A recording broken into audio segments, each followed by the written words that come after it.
Kenneth கொஞ்ச நாளுக்கு அப்புறம் 1953 திம்பம்ல இருந்து ஏதோ ஒரு ஹண்டிங் எக்ஸ்பெடிஷனுக்காக ஜெடஸ்ல வந்துட்டு இருந்திருக்கிறாரு. அப்ப ஜெடஸ்ல வரும்போது இவரோட பழைய ஃப்ரெண்டு ஒரு ஸ்லோவா ரேச்சனை பாக்குறாரு.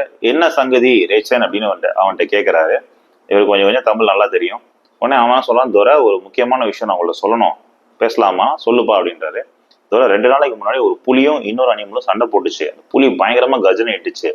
பல மணி நேரம் சண்டை நடந்தது. நாங்கெல்லாம் ஊர்ல உட்காந்து அப்படியே கேட்டுட்டு இருந்தோம். நாங்க ஃபர்ஸ்ட் என்ன நினைச்சோம், ஒரு பன்னி ஏதாச்சும் இருந்திருக்கும் போல இருக்கு. பட் காட்டு பண்ணி கூட இவ்வளவு சண்டை போட முடியாது. இல்ல ஒரு யானை இருக்கும்னு நினைச்சோம். யானை இருந்தாலும் யானையை பயங்கரமா கத்திருக்கோம். அந்த ட்ரம்பட்டிங் சவுண்ட் அடிச்சிட்டு இருந்திருக்கோம். அதுவும் நடக்கல. அப்புறம் தான் தெரிஞ்சது, நாங்க அடுத்த நாள் போய் பார்த்தா அந்த புலி இறந்து கிடந்துருது. அந்த புலியோட ஒரு பைசன் சண்டை போட்டிருக்கு அப்படின்னுவோம்.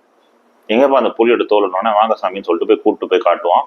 அந்த இடத்த வந்து அந்த தோலை எடுத்து வந்து காட்டிட்டு அதுல வந்து இவங்க சால்ட் போட்டிருக்க மாட்டாங்க. இவங்க வந்து என்ன பண்ணுவாங்கன்னா ஒரு ட்ரை ஆஷஸை போட்டு தான் ப்ரிசர்வேஷன் பண்ணுவாங்க. அது ஸ்லோகாஸ்.